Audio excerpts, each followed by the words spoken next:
Weapons hot and one-liners at the ready, recruits. This ain't just some summer blockbuster vacation. This is the real deal. You've been chosen as part of an elite task force for the month of action. Now when those bullets start to fly and everything around you is up in flames, don't you lose your nerve. Remember who you are. You're the toughest, craziest, most resourceful sons of bitches to ever lace them up. We don't wait for backup and we damn sure don't retreat. Now strap your asses in and get ready for the drop. Oh, and one more thing. Before you pull that trigger, tell them John Mortis sent you. Murdoch. I'm coming to get you. Remember, Sally, when I promised to kill you last? I lied.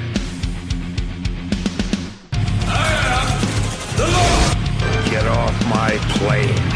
I have come here to chew bubblegum and kick ass. And I'm all out of bubblegum. John, I'm not gonna shoot you between the eyes. Shoot you between the balls. The disease. But I'm the cure. I'm gonna take you to the bank, Senator Trent. There can be only one. Dead or alive, you are coming with me. Yippee-ki-yay. I'm going to kill them all, sir. What's going on, everybody, and welcome to another episode of Gimme Back My Action Movies, the podcast, Month of Action. Woo! We are in our second episode of the Month of Action. I delayed on that one. And I'm not going to mess up like I did last week. I am joined by my co-host. Everyone say hello to Pete. Good evening, folks. It's episode 2 of Month of Action, and it doesn't get any worse. Wait, that was a terrible way. That was horrible. That was horrible. Let me do that again. Eagly, do we kill him? Yep, we kill him.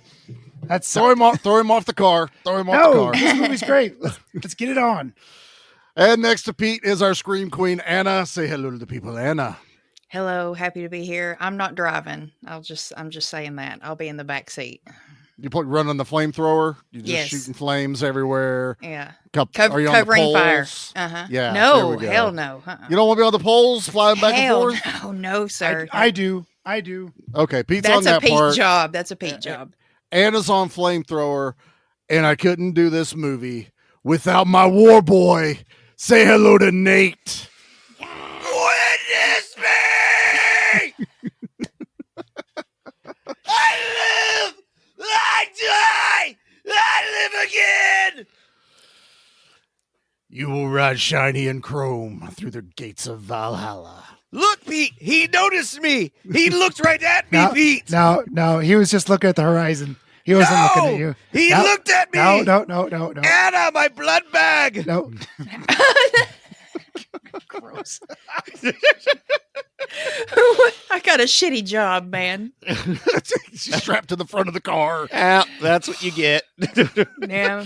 When Eagly was going off, I really wanted to scream, but like for the audio listeners, they don't know that I'm there till that point, but the video listeners, unless you can fix it and edit. Anna, can we cover Nate? Yeah, until like a we reveal. announce him? Yeah, I'll do that. I'll put the poster over his face. I like that. There we go. Yeah, I dig so, it. We're still learning this video thing that we've got going on here. But that's okay. I came prepared for some video treats for those that are watching us on YouTube or want to come check it out. So we will get into that in just a minute. I think it's time we tell everyone what we're covering. If you couldn't tell, my second pick, I wanted high octane. I wanted some car chases. I wanted carnage. And I was like, you know what? It's been long enough. We are going to do Mad Max Fury frickin' Road. And I couldn't not do it without Nate because we've talked about it for years. So I had to make sure it lined up with him being here. Would have killed him. You would have thought he would have had the shovel, but no. Yeah, he'd actually come to my house and bury me with my shovel. Yeah. shiny and chrome shovel. Shiny and 'cause that's chrome the what I whole have. time.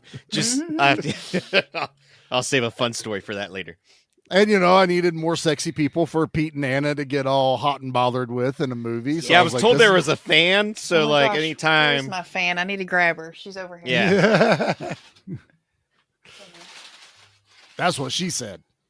It's a She is real so- hot and sweaty she didn't even monster. have Play her the commercial. fan ready. She'll debut after the commercial. All right, we'll do the trailer. Trailer. I was nice to everyone. I didn't grab the really, really long one. I grabbed the TV spot because we got a lot to talk about this episode. So here we go. Fury Road trailer. As the world fell, it was hard to know who was more crazy. Me or everyone else. Here they come. Oh, what a day! What a lovely day!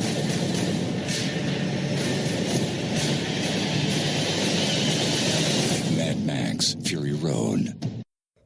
I didn't know I could get away with the 2.5 minute trailer. Right. My fear was, and I was right because I watched it. There is talking, but not a lot. As The if for a TV movie spot- that doesn't have much dialogue. Yeah, the can't TV spot picture. had a lot more dialogue, so I was like, I'm doing this one. It's okay, Anna. You can. Yeah, I know. I'm just confused now. I'm like, where'd it go? We'll just put you a little clip art of a fan that pops up every time we talk about it. There we go. Well, there's only really one hunky man in this, other than the breeders. ladies. Yeah, the ladies are Yeah. pretty sexy. The Browns. But as far as men are concerned, I'm looking at the one and And only Morton Tom Joe. Hardy. Rictus. Yeah, Nathan Rictus, Jones. Meh. That little guy Knox. with the horn. I wasn't in this movie. Charlie, you know what to do. I You do. Photoshop Pete's face Oh. onto that little man's head Oh my with god! that yes. horn. I will do that. All right, so that was the trailer. Like I said, I grabbed the TV spot one because for a movie without a lot of dialogue, I kind of figured the trailer wouldn't have a lot of dialogue, and I was right. So, but I do recommend everybody just to watch the trailer of this movie because when this was announced, I watched every teaser, every trailer. I don't remember being more hyped for a movie than I was for Fury Road. I was super excited about it. So before I get into my history, let's get into everyone else's. Anna, we will start with you. What is your history with Mad Max Fury Road? Honestly, not too much. I've watched this one time prior to Sunday. And that's not really any shade to it. It's not like when this came out, I watched it, but it was at a weird time in my life. So I didn't really like fully appreciate it. And something Pete kind of mentioned earlier, how you kind of felt a little lost. And that's how I felt watching it. And I just never had any desire to really go back to it. I've always like known how big it is and respected it, but I haven't even seen the first two with Mel Gibson. I've never seen those. Yeah. 3. Oh, 3. Yeah. See, I don't know really much about it. Well, there But- went my other question I was going to ask you. It's like, what about the other ones that you've probably seen? No. No. Now it just means, oh man, there's so much that Anna gets to drink from the well of. Oh man. Very true. Very true. But I had a very different experience with it this time, which we will get into. And I had a lot of fun with it. Awesome. Pete, what's your history with Fury Road? Like Anna, this is the second time I've seen this. I feel like I really missed out not seeing this in the theater. This is definitely dropped the ball on that. I really regret not having seen this. Ladies and gentlemen, if you get an opportunity to see this in a theater with the surround sound, go do it. It's a spectacular. It's a spectacle is the word I'm looking for. Yeah. So yeah, I've seen. The only Mad Max I haven't seen is Furiosa yet, and I guess that's a prequel to this. Did I read that right? Okay, so I think I started that because it's on HBO, and I just never got through the whole thing. I don't have anything against it. It just I don't know if it wasn't moving fast enough for me. I don't know. And I don't have a lot. I have a lot of fond memories of Thunderdome. That movie was proper crazy pants. But the other two, boy, like Road Warrior was a little humdrum. Mad Max was okay. But I've also only Who seen are these those- people on Month of Action? I've only seen don't those two know. once. It's not entirely. You just my called fault. Road Warrior humdrum. I don't know what to do with my hands. I don't know what the words humdrum even have to do with high octane V8. All right, that's okay. It's fine. I'd rather watch Cannonball Run. It's the same movie. No! It's not the same movie. Jason's not out there going, leave. Just go. Just Nate, what's your We go in. We kill. No more talk. I got him right here. I got him there. I got him. Nate, what's your history with Fury Road? Oh, I thought you'd never ask. Yeah. Wait your turn, sir. I don't even know how many times I've seen this movie at this point. Today, I got to witness it that the way the true auteur that George Miller is for the first time, where I watched it on my cell phone because I had no time to watch it any other time. So, and it's still epic even on a cell phone. But my first go around was opening weekend. I actually had a really cool memory with this one. My buddy Dom had reached out to me because he knew that Saturday he was going to propose to his girlfriend. Aw. And I was like, awesome. We'll drink in Columbus and then we'll go to Springfield to watch Mad Max, and then I'll help you get engaged. And that was what we did. That was the arrangement. So flew from Columbus to Springfield for like an early showing. It was amazing because if there's one thing that people have to realize too, Springfield was really late to the game of getting digital projectors. Oh, yeah. Like I got to watch Django Unchained actually literally burn up in front of me. Oh, wow. So, yeah. And thinking that was part of the movie for a moment because it was Tarantino, only to realize, oh no. Yeah, and then them looking for the other reel that could, replace it. So, it was a film experience too.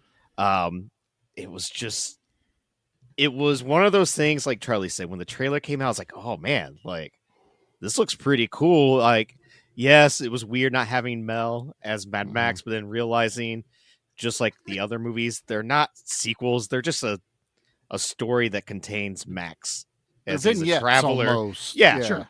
It's exactly what James Bond is, Pretty sure Gibson said, "I'm too old for this shit." And that's the thing. Yeah.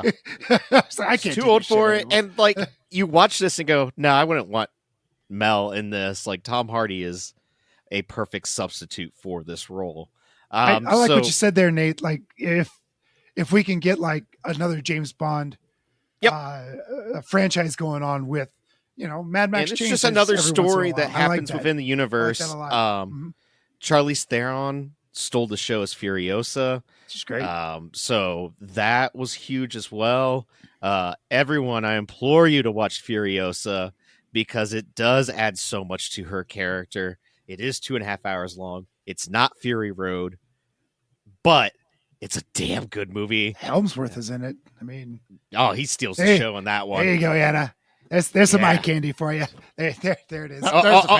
There's the fan. There's the fan. I found it. It was under my book on the bed right beside me. So must have been a spicy book. That's my note-taking book. Nothing too spicy. But much like Charlie, I mean, since day one, Fury Road, and it has not changed whatsoever. I still have the poster up from when getting it from the movie theater. I think Cody might gave me that one. Oh, yeah? Because his theater got the poster. Yep. So, Charlie, take it away, sir. Yeah. Everything Nate says about going opening weekend. We went to the biggest, best theater we could find, watched it there. We couldn't talk after the end of the movie. He's just trying to process what we experienced. I think I watched this twice in theater. I think I went back the following week and took someone else. I think I may have watched it with Dan first, and then I took maybe Rob the next time to go watch it. And it hit just as hard. And I live, eat, breathe Mad Max. I love everything about it. I love the aesthetic. I am all about it in this movie. I tried to get everything I can. So like I said, it's video format now. So now we can see stuff of Charlie's. Whoa! I didn't know it was show and tell. I have my Aw, Morton man. Joe, It can be now, yes. Feral Max, and then I have Max and Furiosa. These are the mini Oh, mystery those are Funko cute. Pops. See, I got the big version of all of those, Yeah. but I didn't know it was show and tell, and they're kind of Yeah. like you can kind of see them. Yeah. Yeah, Nux. And then my favorite, Rictus. Oh, I don't think Rectus ever got his own Funko. He did not get the big Funko. and I Yeah. couldn't find Comadoof, but I do have Comadoof regular Funko. Oh, I got both versions. And I have said it on the show quite a bit. Some reason decided I'm going to collect every version of Fury Road I can find. So I have the Blu-ray 3D In 3D, nice. in 3D. I also have the 4K, which also comes with the Blu-ray, and one of these has the DVD. I got the Steelbook 4K. Son of a bitch. There's another cover Steelbook one. My- I have Walmart black never and- got it. I have black and chrome. It's in the wood shop. I've got just on DVD because I bought a collection. I've got the art of Mad Max Fury Road. Is that the book you have, Nate? No, I have Blood, Sweat, and Chrome. It's all the behind the scenes stories behind like how insane it was by like one of the people that was there like the whole time. Yeah. And then I have the coffee book table. or the Oh, coffee table I haven't book. seen that. Fancy. So one of these is like Yeah. artists that were inspired by Fury Road, and this is the actual like art of Fury Road. Like a lot of the sketches and designs and storyboards, because this was storyboarded before it was scripted. Yeah, so, and Furiosa was written, I think, at the same was- time. It was thoroughly storyboarded, like to Yeah. the pretty much the scene. movie was And every done time they and made it change, the artists were like, "God damn it!" They had Yeah. to go back and redo the storyboards. And I love black and chrome because there's no color. It's just in black and white, which is amazing. And I'm still pissed off that the studio will not let him put it out without dialogue. I want this Oh, movie that'd be so sweet. with to see. zero dialogue, You just just mute sound your TV. effects. But, Well, no, but yeah, you want the sound effects want the too. explosions. You, Yeah. you get Yeah. you get the soundtrack, the explosions, everything. They just mute all of the dialogue because the think it dialogue worked. doesn't matter. It'd You feel like know, a this- samurai tale. Yeah. So, yeah, I love this movie. I so 100% love this. I haven't seen the black and chrome for Fury Road yet. I did watch on my second watch with Furiosa. I did the black and chrome because I was curious. I was like, I just haven't had access to Fury Road's version. I know I can buy the digital, but it was one of those like, if I could ever come across a physical, I'd rather do that. Yeah. But it was gorgeous. Like Furiosa was absolutely gorgeous, and I'm very curious as to like how it works with Fury Road, especially with It's how amazing. those two movies complement one another. Yeah. The something about taking the color away, it's still visually striking, even though this movie was made for the color palette that it is. So we'll start with everything, and just I don't know anyone that wouldn't have seen this if you listen to the show, but if you have not seen this movie, it's a giant car chase. Yeah. There's a little bit of story. It's a 2-hour that- car chase.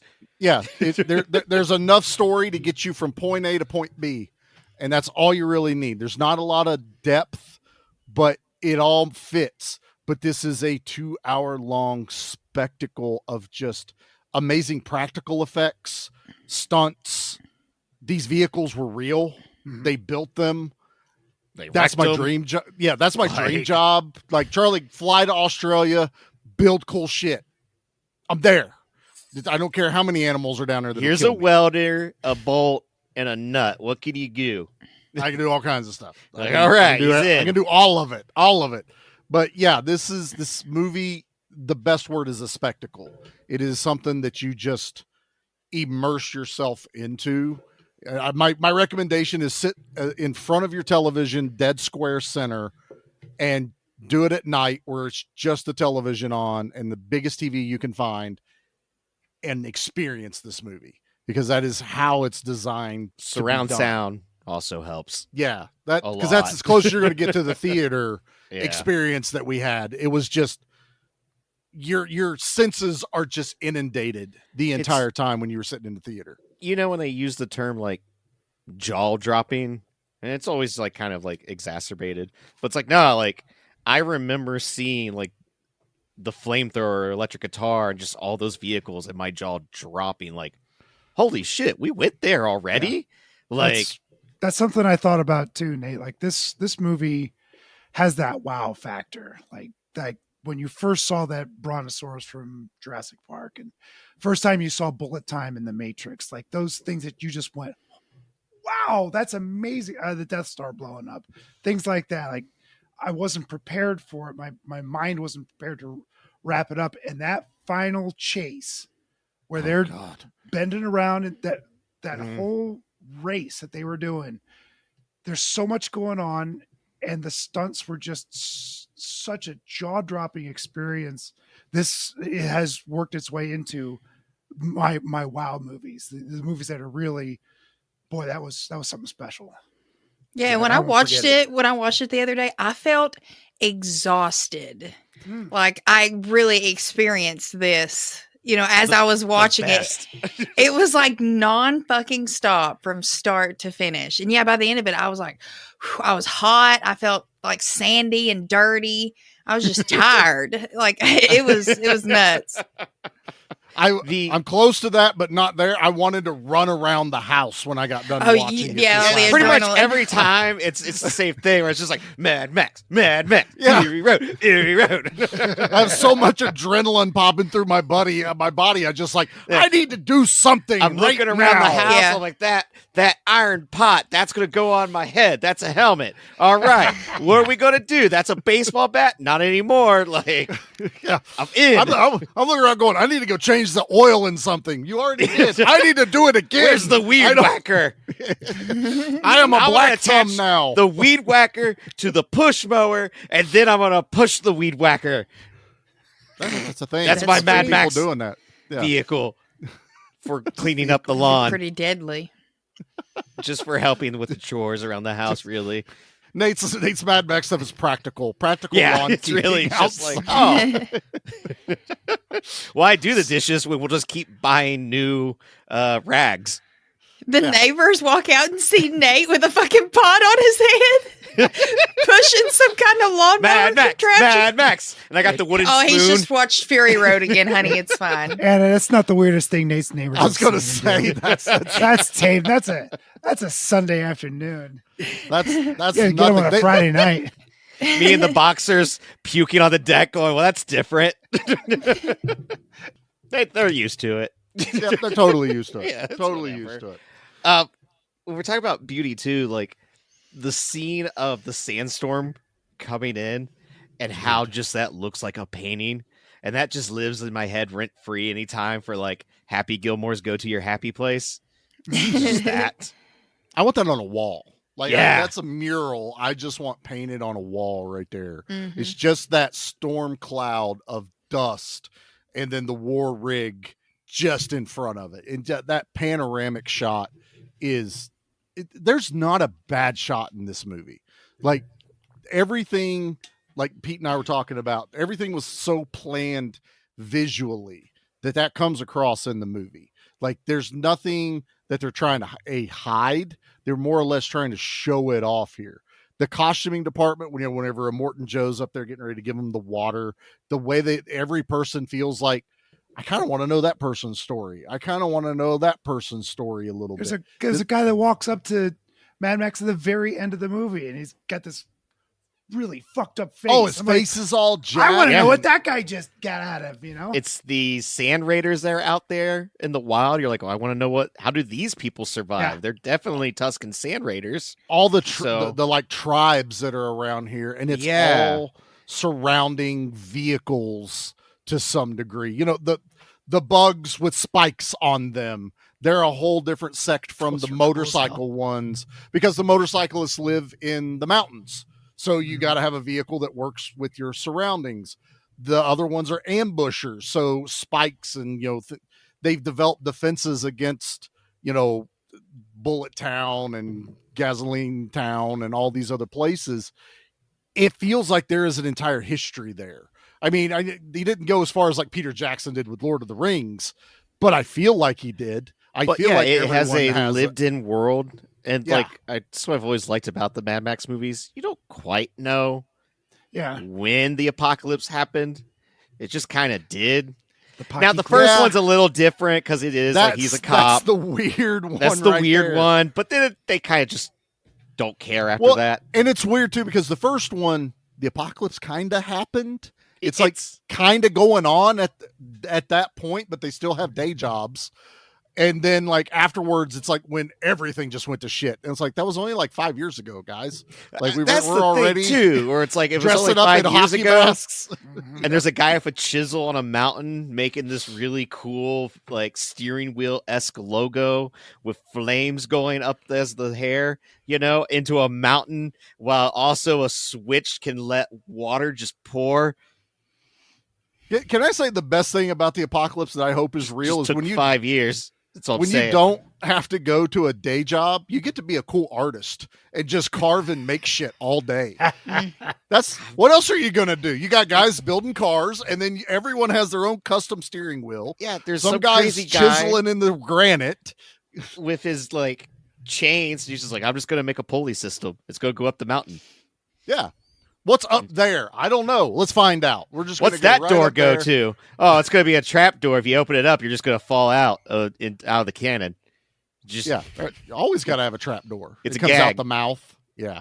Yeah. But I mean, in all seriousness, there's a scene in the movie where the brides, I'll call them the breeders, brides, the hot chicks, they're sitting in the back of the war rig, looking at the roof of it, and it has stamped steel all of the logo, like a Morton Joe's skull with the flames, and like somebody made that. Somebody took the time to went, you know what, that ceiling's boring as shit. Let's just put all these Got freaking nothing else to do. stamps of metal Just up there. Stamp.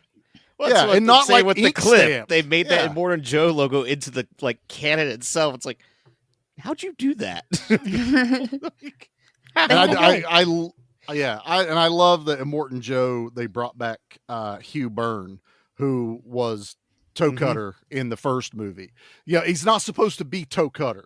Right. So that was It's one thing just people had to realize. How cool It's- is it to have one of your original actors that had, he's not Mel Gibson and he's willing to come back Right. for a movie that by all means should have never worked. The fact that it was coming out in 2015, it's just like, all right, new Mad Max movie. That feels weird. Why now? And then the trailer drops like, oh, okay, I'll shut up. Yeah, I'll be quiet now. Bite your Let's- tongue, sir. We'll Yep. see what happens here. I mean, all right. We'll And just also- buckle up. Something to realize too.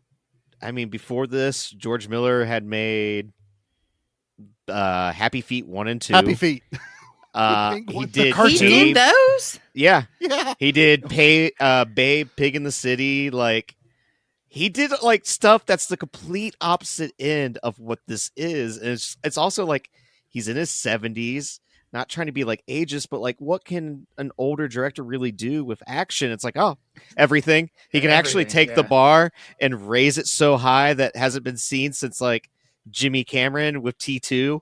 Like I mean, yeah. I mean, I don't think anything's ever matched as far as a franchise. Gone back and went, we're going to do it way better than the original. And I love the originals.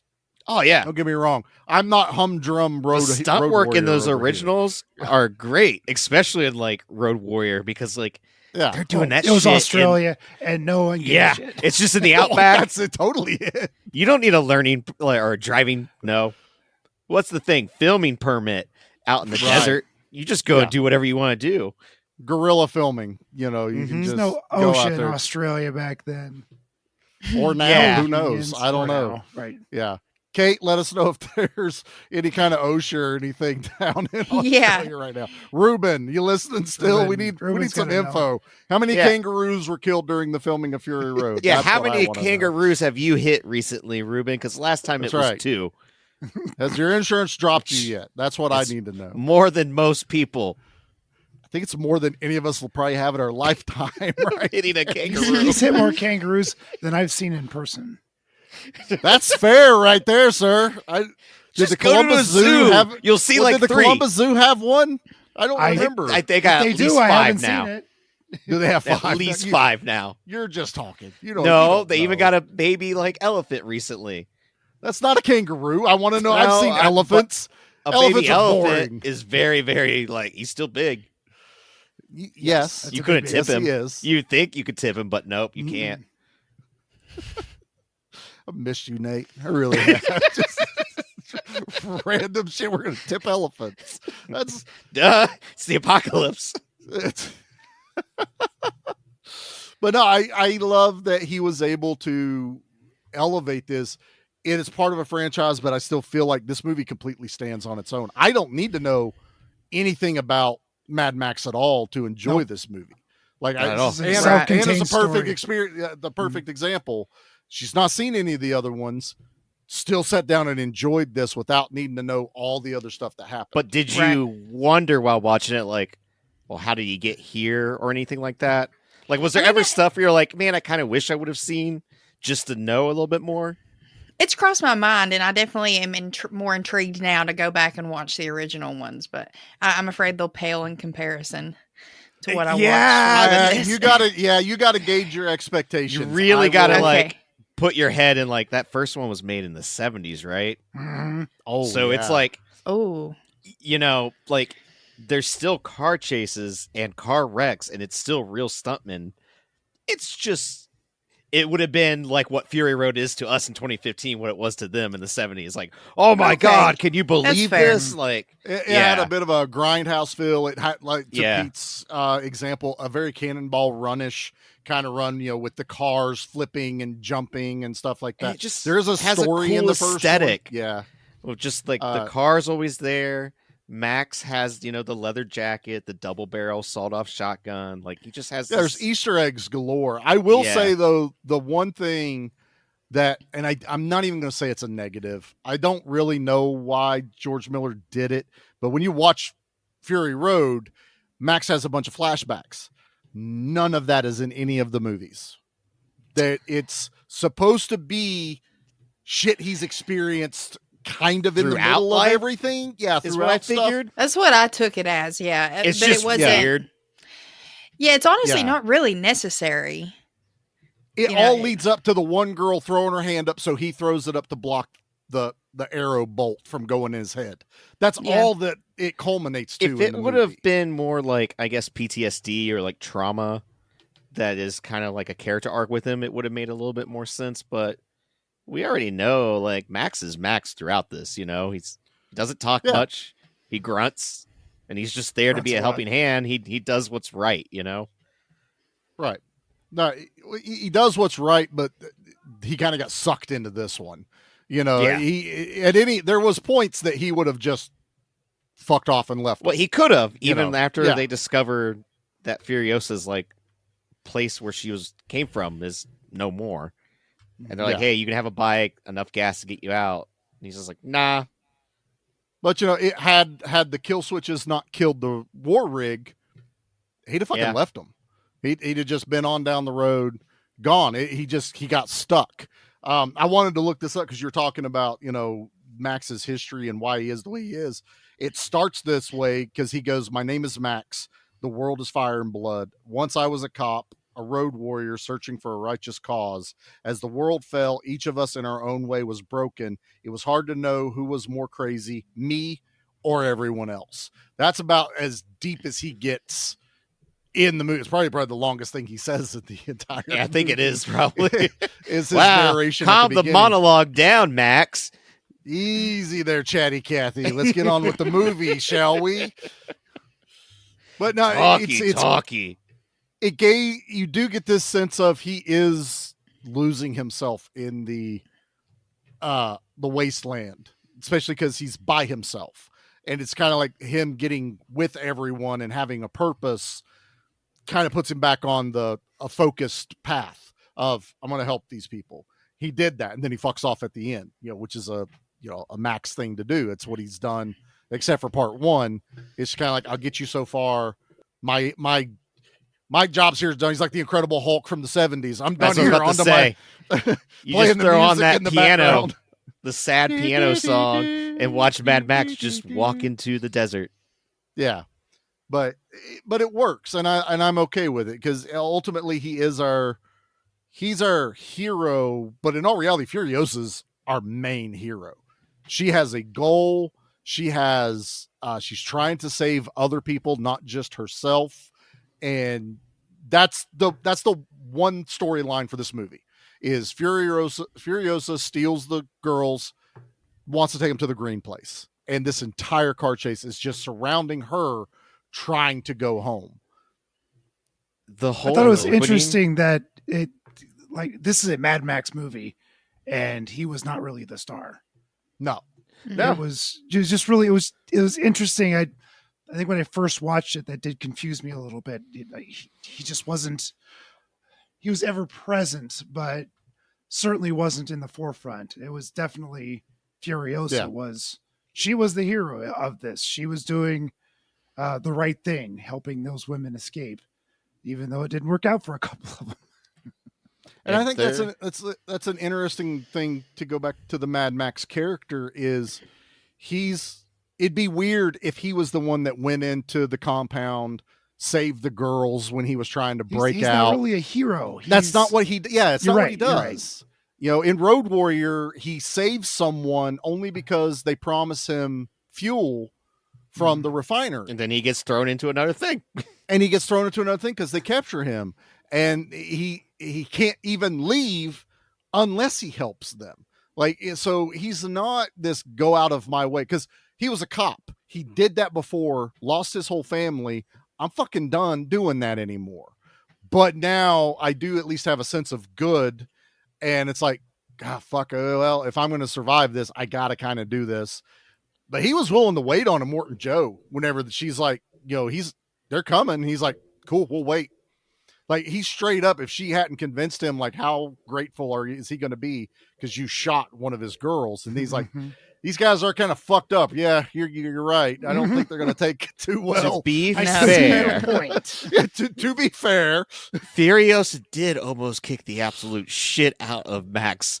So I get why when he gets the upper hand to steal the rig, being like, all right, well, that wrench, when it hit the door, my God, the bending of the door. She swung that wrench so hard. There's some force behind that lady. Like, come on, is it really that serious? Oh. She nailed this role. When I heard it was her, I liked Charlize Theron, but I was picturing the Charlize Theron I've seen in other movies, the long hair. I was picturing Tina Turner. Like, it was like, okay, she'll be the Tina Turner character. From, okay. Yeah, Thunderdome. Right. Just like another kind of very glammed up role. Another auntie kind of. Yeah, exactly. No, she's totally different. Oh my God, so badass.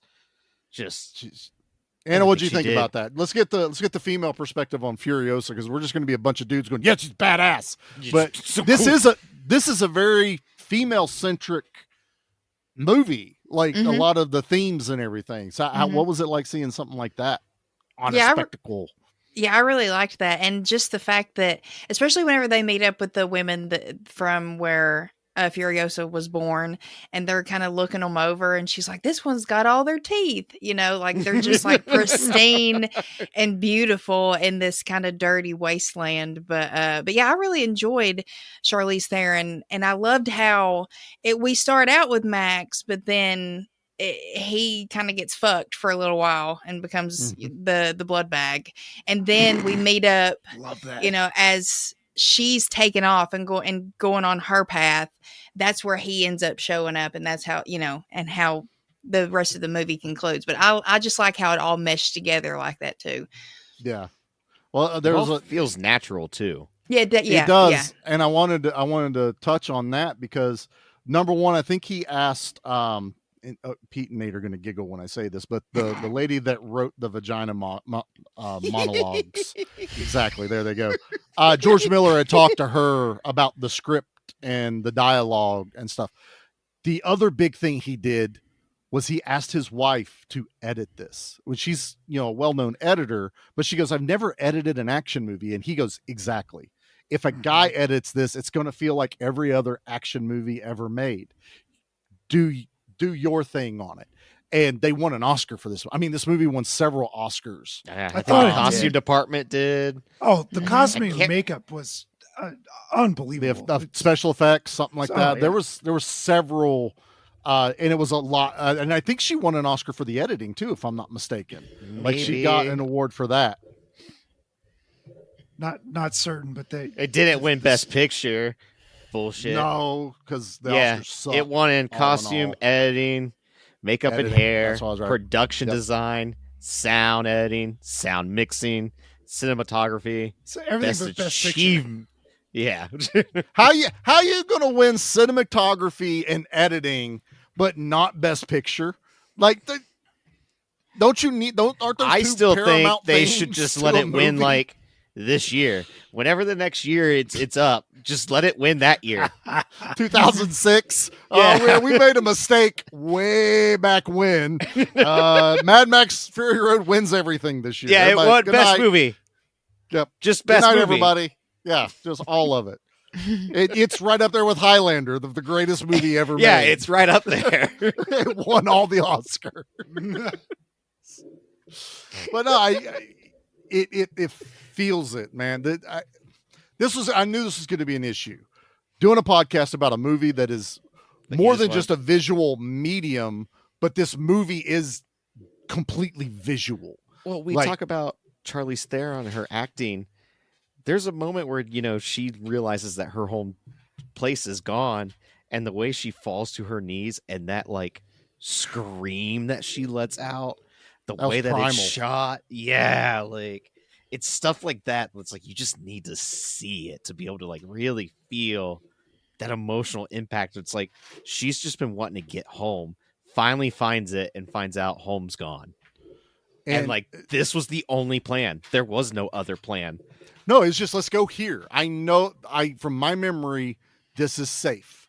It's far enough away. We're going to be safe. And it's stripped from her. So she doesn't even get her reward. I mean, she does at the end, but what her goal was doesn't happen. Well, not only the land was gone, but her tribe or Yeah. her people were Yeah, gone. everybody. They're gone It too. went like, from an entire society living in the green to Yeah. what was it, 17 I people? I Something don't even like think there that? was. I don't think there was 17. What I was don't he know. had There was the like 8 watchtower of them. Maybe it and was like 7 8 then. people on bikes? yeah. So it was like they were dying out there, and then you again, we're going to keep using the word visual here. When the war rig's going through everything, and you almost go through the swamp area that feels like came straight out of the Never-Ending Story, where the freaking horse got stuck. It's quicksand. Yeah, but it's definitely this- quicksand. Car I sand. told you Yeah. quicksand. It always happens. Even the Of Mad course Max it would happen quicksand. in Australia. Of course it'd be Australia. Even the They've been ground lying was to to us. kill you. It's there. But then she's like, oh yeah, you passed it. That was it. Mhm. It's poison now. And another thing I read was, and this was, I'm always fascinated by how you make things look a certain way, because there is some stark contrast between day and night. Daytime, it's in the desert, everything works good. So there's a lot of yellows and oranges and browns, and it's very vibrant. But when they do night shots, it is this blue, this almost electric blue. It's And like I read this- how they did that. How? They did it in the blinding daylight That's at what I the was brightest thinking. point of the day, and then overexposed the film as they were doing it. No To way. So then legit add- day for night, like the greatest it day is- for night ever. And it looks Wow. like a full moon out in Wow. those scenes whenever the It truck's looks like stuck. a comic book like painting, like when you get to like Yes. the centerpiece that has like the 2 pages is all the art. It's like Yeah. that's what that scene is, and it's like this beautiful gothic color to it of just like it's just nothing. And that whole like you got a maniac shooting at them in the blind, and Max is shooting back and I missing. love the It's bullet like, farmer scene.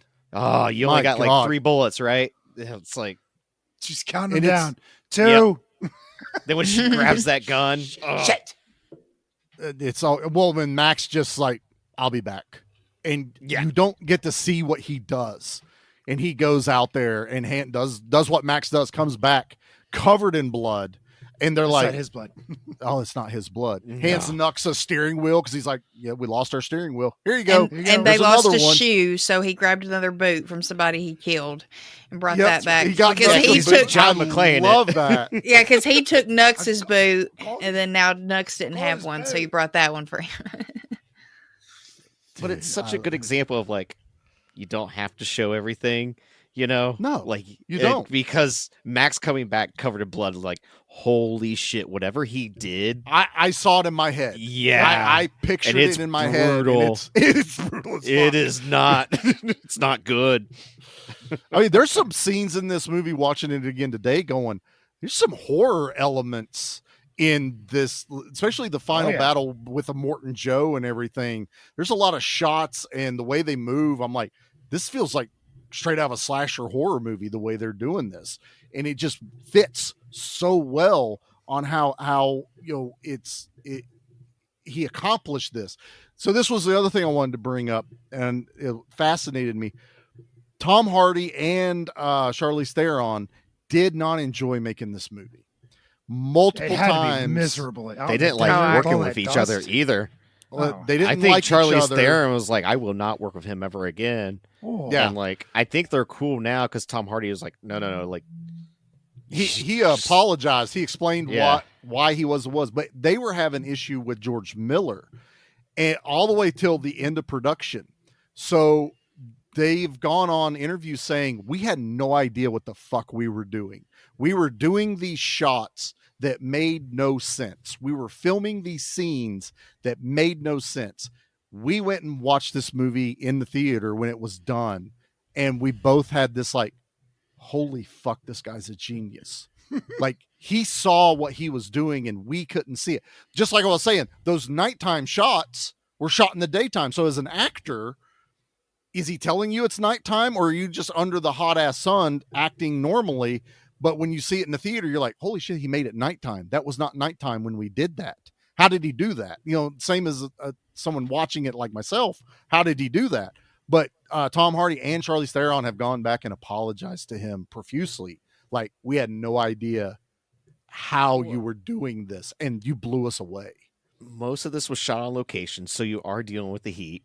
We all know movies are made on like 12-hour shifts, 18-hour shifts, they just go and go. Plus the other thing, this movie moves at a frantic pace at times where, it's a cutscene. So Anna said it best. You're exhausted at the end of this movie. Yeah. It's happening. So my frustration came quickly at the beginning of this because I was trying to follow a story. The first time I watched it, it was like this big old car chase. Great. But I wanted to follow a story here, and I could not keep up with it at all. Like Nate, you're saying this. It's a Tommy gun of like, what's the next scene? And then. And the But editor, it's not like, and it's not. It's and.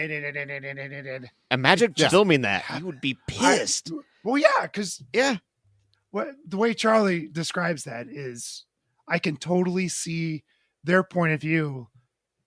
Because everything's coming at you so fast, and they are on location, they are in the desert, but there's a tremendous amount of CG, background CG.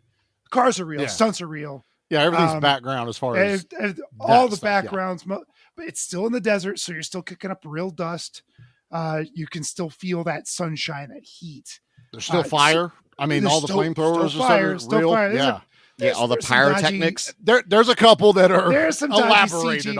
on. I'm not going to focus on any of the dodgy CG, and I don't want to talk about the ADR either, but it was terrible. Ooh.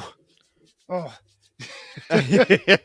Yeah, this is a subtitle movie for sure. It's bad. You need Y'all wonder why Charlie wants the no dialogue version. Yeah, no shit. Eliminate it all. Just give it to me in a silent film style. Because I'll figure it all out at the end. Had to be miserably confusing. It's like those early CG monster movies where you're looking up at a ball, right? And you're just not quite sure what you're doing. Should I be afraid? Should I be laughing? And I can totally see where these actors would be incredibly frustrated. Like, what is going on? What is happening? I don't get. What does this scene mean? Give me some motivation. Yeah. Like, What's my motivation? You know, you're getting just do the job. Just What's do the the job? job. do the job. What's the job? Do the job. But to Pete's point too, I think that was my problem the first time watching it as well. It's like I was looking for a story to follow. And there is, but you don't have to think that hard about it. You just have to experience it and let it happen. And that was my problem. I was like thinking too hard. I was trying to figure out too much. And everything to figure out is literally like right in front of you. There's no subtext or anything like that. Exactly. It's black and white right in front of you. And like the other thing it's too, very much easy. I mean, everyone does get like a payoff. Like there is nothing at the end where you're like, oh, they left that hanging. It's think so. emotional. When Nux is explained to like he doesn't have much time anyway because of Larry and Barry, and he points to his tumors, like he knows he's dying. War Boys anyway. are Half-Life. War Boys are Half-Life. They tell you that Half-Life. straight up. So he knows he's they dying, all have and now cancer. like without explaining a lot of things, they explain a lot of things. That's kind of they have a lot of human weird. Like, emotions with it. Half boys, it says it right there. Like these aren't long lived people. And I quite were all these half boys. Lord Zed, what the hell's his name? Shit, Joe, Imperator. Morton Joe. Yeah. Morton Joe. Are they all his kids? No, it's just people he's recruited over the years. People he's recruited. Okay, because they're But all he's God to these people. So these are my children, and that's where a lot of that. Now his kids were Rictus, the one in the suspended chair. Not CG. That actor is literally like that. That's the other thing too. Like you get just a little bit of Rictus where he's like, he finds out he had a baby brother. And he was perfect in nearly perfect in every way, and just like him yelling that to he is so excited. The War Boys, like you get that snippet of what his life is like too. I know they're the bad guys. I know that they're not doing things right. But there's still some emotion that you're like, sure, I get it. And you see the joy in Rictus and I had a baby brother and he was perfect. You know, he's excited for that. You know, he's not, he's a simple guy. You know, Nathan Jones is a very smart dude. I don't want that motherfucker knocking down my door saying I called him simple. We're talking about the character, not the person. But Rictus, he is a mountain of a dude. He's one of my favorite characters. Oh, when he's shooting that machine gun just in the air, like stomping. Oh my God! His finale is one of my favorite deaths ever. Is ripping that blower off of the war rig, and you see his body just flail. He's just hanging it over his head. But I love him to death. But I feel sorry for these people. They're trying to survive. And they've used what they knew from past history. We need gas, we need bullets, we need water. That's the three things we need to survive in this world. Some people are not going to like that or agree with that. We're going to go somewhere else and make this. But guess who's still surviving? The people that have the gas, the bullets, and the water. That's why God, I hate these movies because of that fact. Because it's a little too real, ain't it? That's exactly right. It's too goddamn real. I would not survive in a post-apocalyptic society. Oh no! If we not in the damn desert, no, fuck that. I'm the first one to go. Like I'm surviving a while. I know you will. Yeah, I think I'll stick around for a while. I'm gonna destroy something. Like, Nate's gonna put a pot on his head and just run around outside. Be out in the front yard. Yeah. I'm gonna hit my head. You should have seen him during COVID. The second we thought it was gonna happen, he's like, "This is it." Ran straight to Kroger just to steal all the like s'mores. Like that was all I wanted. Fuck with Nate because he's gonna go crazy. He's gonna and people are like, he's a literal war boy out there running around. The first of the war boys. Yeah, I started. Goes and buys all of the silver spray paint from every AutoZone. Shiny chrome. And then he's just going to end up one of those crackheads at the back of Myers. Yeah. And I think that Mad Max is happening, but it's just me like.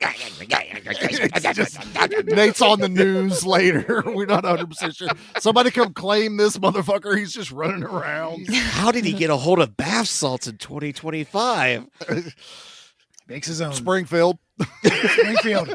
It's probably the only place you get the original Four Loko at as well. Yep.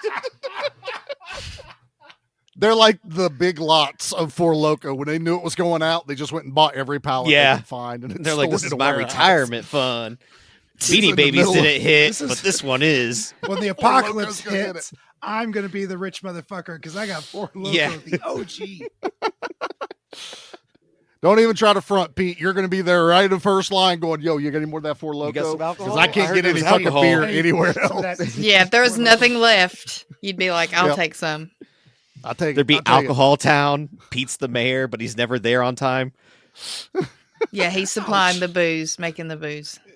Making the booze. Out there tooting his trumpet every day Yeah. at noon. That's how, Happy that's how he wakes his workers up in the Yeah, morning. he hits this triangle, and that's how he wakes up everyone to let him know supper's ready. Fucking hate you.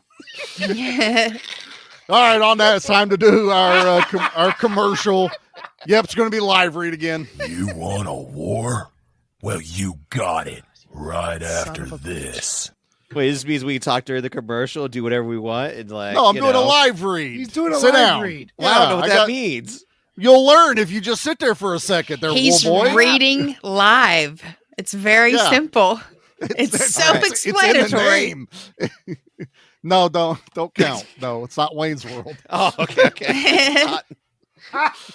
I thought this was going to go faster, but I forgot Nate was here. So anyway, this is the month of action. And like I said, for the commercials, instead of playing everyone's trailers and who did I miss, who did I forget, I'm just going to let everyone know who is involved this month, helping us out, continuing the month of action outside of our own little bubble right here on this channel. So first off, we have Flicks and Friends, who are knocking out one of their episodes this month, which are usually off, so they jumped in to do one.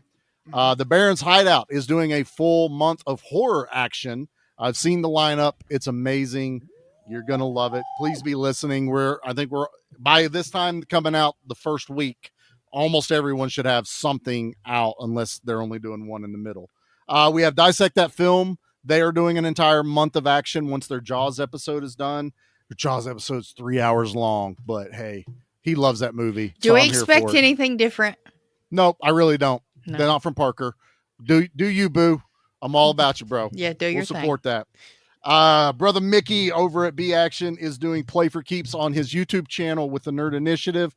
They are doing action figures based on R-rated movies. So that is their Brilliant. month of I'm action. so excited about that.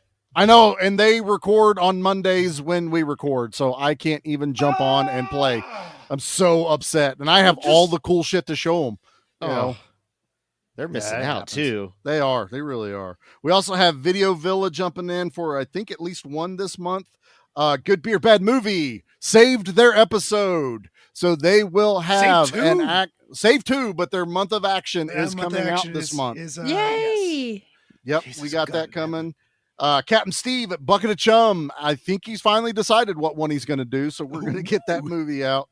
Hopefully you're checking us out over on Instagram. You'll have seen B Movie Brain and his fantastic artwork that he is dropping, and he's doing custom work for all of our episodes this month as well. Why So did make I sure think you're it was following B him. Movie Brian? Probably Because my brain wants to say that too. I Yeah. told you earlier, Nate, you can't read. Yeah, Well, there's you're that too. right. He was This right. is the worst part. Yeah. Also, his name's not Brian, so it wouldn't work that way either. You know, I name's don't know Joel. his name. I thought his His name name's was Joel. Brian. Well, it said B Movie Brian. So I was like, well, that's Brian. He likes B movies. He's doing stuff with B action. I get it. A lot of bees, a lot of bees. We also Yeah, have the there ladies are. over at Doom Generation. They're having their month of sci-fi, but one of those is really, really close to an action movie, damn near an action movie. Charlie's favorite action movie, if that tells you anything. We also have the boys over at the Geeks with Beards podcast. Daniel is rocking it out, and surprise, surprise, I got to hang out with my boy Daniel at a local toy show. What a And surprise picture that was. It was- Were you I thought- expecting him to be there? yeah, I told him about Oh, the okay, show, okay. and we kind of had it set up. So Nice. I didn't tell Okay. anybody else we were doing it. Clearly. It's like, It's also just slightly annoying you didn't send any pictures of toys. Yeah. Well, that's yeah, funny. instead too. we had to see a picture of you. I was like, oh, I've seen Yeah. that. Me Like, what else is going on? see that. and Daniel. Yeah, I've seen Daniel separately. In my head, I just Photoshop you guys together. That's fair. That's fair. He wasn't Now, as spicy. now in my head, I'm like, all right, where's the cool toys at? Yeah. Well, you keep acting like that, you're not going to see him. All We right, also well, have Old Man Brad, who is knocking out an action movie this week. He covers a ton of Tubi films. He's been on the Barons podcast. He has been over on B Action. We love Old Man Brad. We also I have thought he was Brainbuster. Old Man B-Rad. No, not B Rad. He would probably No. answer to that. Yeah, B Rad. Probably. We also have Brainbuster Video, who did our custom Steel Frontier VHS that B Action is giving away this month. Please go over to our Instagram. They'll have all the things you need to do. It's the same old fare. Make sure you're following us. Tag a couple of people. Tell us your favorite B Action movie. And at the end of the month, we will announce the winner of the custom Steel Frontier VHS made by Brainbuster Video. We also have the amazing Surge from Extra Spooky, who is doing badass music videos based on action movies. And this guy's energy, I want a bottle. I want a bottle of it. You think Four Loko is going to get you going? You need 4 Surge. So Surge will get you Surge mixed with Surge drink, and you'll touch the stratosphere. Double Surge? Double Surge. I didn't know we were allowed double Surge. Only if you follow Surge over on Instagram at Extra Spooky. And to round everything out, we have the fantastic people from Bad Movies Worst People podcast. They were late arrivers to the month of action, but we welcome them with open arms, and we will Plenty of room on the bandwagon. we will carry them through the gates of Valhalla. So that is our live read of the month of action. Let's get back to the main show. I didn't come here to talk. Lucky for you, they did. That went a lot smoother this time. I'm pretty happy with myself. It's like you on that. practiced it once or twice. Before we hopped on, I made a clip of the commercial from last week, and it's like just a smidge under 6 minutes. I'm sorry. It's okay. It's okay. It's okay. I was like, oh, He well, didn't I'm know gonna what to make do with this. his hands. He didn't know how Yeah. to talk. Well, we also talked about the stuff like we did just now, but not as fast. Some of it was a surprise, and there was a couple like, whoa, that's really cool. And we also had like a little flubber where we had to stop recording in the middle of it and restart. Oh, that's right. It was. So Yeah, it's like, we had to, Oh, you know, fix so that, like but- everything went wrong. Eh, it's been happening lately. The podcast gods, I don't know what we've done amongst our community. Don't make them Anna, mad. you Don't shut make them mad. shut up. Don't make them Shut mad. up. Don't Shut make them up. mad. No, I'm pleading with them. Like, please leave us alone. Please. We'll be good Last children. time they needed a 100-foot Ethernet cable to feed to them. You know how hard that is to find these days? It's like Very hard. spaghetti. I got one. Yeah. You need one? Yeah. Only if the podcast god needs a sacrifice. Sacrifice. Thank you for the sacrifice. All right, so back to Mad Max Fury Road. Let's do this because I don't, we've kind of touched on every aspect of this movie. I want to ask what our favorite parts of the movie is. Anna, what is your favorite series of scenes in this movie? What was it that really went, oh shit, this is awesome? I really liked whenever Nux kind of joined their team because I was like, man, this little fucker is resourceful. Like, he will not die. He is going to keep coming. He is But great. then, like, I felt more emotion for him than I did the bad guys, like y'all were talking about earlier. Because from my perspective, with just what they're doing with the women and stuff, like, I don't give a fuck how they feel. And plus, like, the way the guy cut that umbilical cord off that baby and is just throwing it and flopping it around, I was like, have some respect, sir. This is unnecessary. But yeah, whenever at the very end, whenever everything's going down and they're making their way back and Nux sacrifices himself, and just we also get, that's when all the pole stuff starts happening and they're falling in the cars and they're grabbing Max and they grab the other girl. By the way, did y'all recognize one of the wives is Courtney Eaton? She's in Yellow Jackets as young Lottie. I didn't even know she. That's probably the only one I don't know.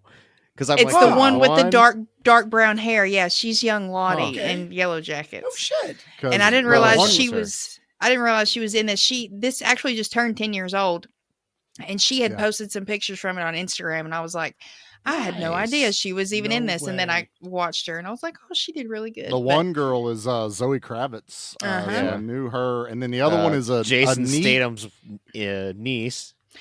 Well, Jason. Jason or Statham's wife. Statham's wife.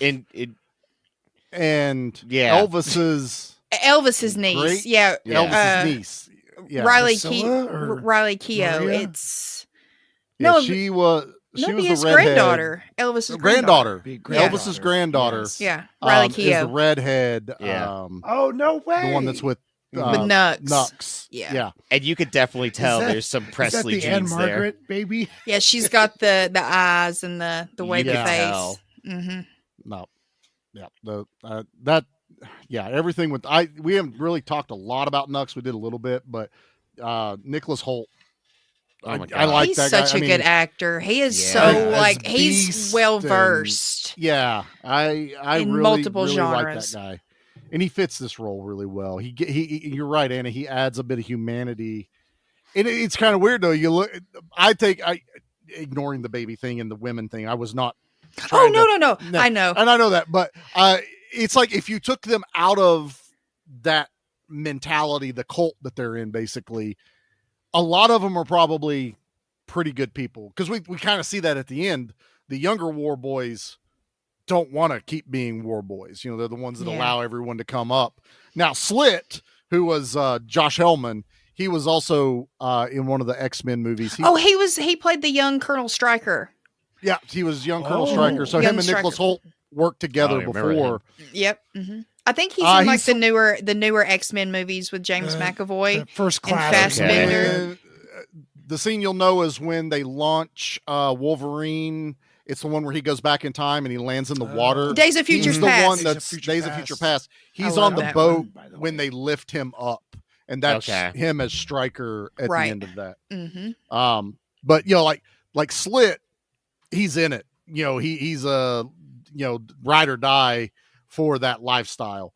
But Nux is one of those that was able to be like, yeah, okay, I don't want to do this. The pretty lady's touching me. I don't want to. Well, be a boy anymore. it didn't come until he had just felt like he'd done everything he could do, and now he's going to be he failed. Yeah, he's going to disappoint him, and that's the worst thing that could happen. Until he will no longer ride into Valhalla.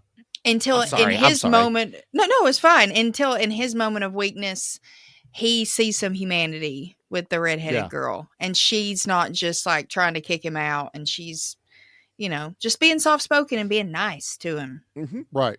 No, I love it. I love it's his so final emotional stand. when he does that like jerk of the wheel and he reaches when he what he you does picked up on that. He looks at her and he whispers, "Witness me." It's what he says as his final words, and then she does the hand grab, like, "I see you, you're with me always," and then he jerks that wheel. But even in his dying, it's like, you witness me. I don't give a shit about everyone else. I don't need the silver spray paint or anything like that. That was enough for him. I don't care what anybody says. This movie's emotional as fuck for me. Oh, sometimes. it is. Sure. It absolutely. I totally get into this thing. It is so awesome. And I was talking about that's like the perfect crescendo too. Like the score is going all out. Like you said, all the cars are exploding everywhere. It's just like this beautiful like orchestra. Just like, yep, this is how. Well, even the guitar flying from so stupid, and I loved every minute. Oh, I mean, but actually, to Nate's credit, it's the end of the soundtrack of the chase. So that is the leading charge. It's the crash. That's the trumpets. Yeah, it's the guitar. Oh, so you know what a trumpet is now? Yeah, you hit it with a stick, and it goes ting ting ting ting ting. It's like golden, right? And it's really like, all right. So it's golden, and then you play it like this, right? Is that so? That's a bong. It will curl up. Oh no, that might be okay. Wait, how many elephants did you try to tip over?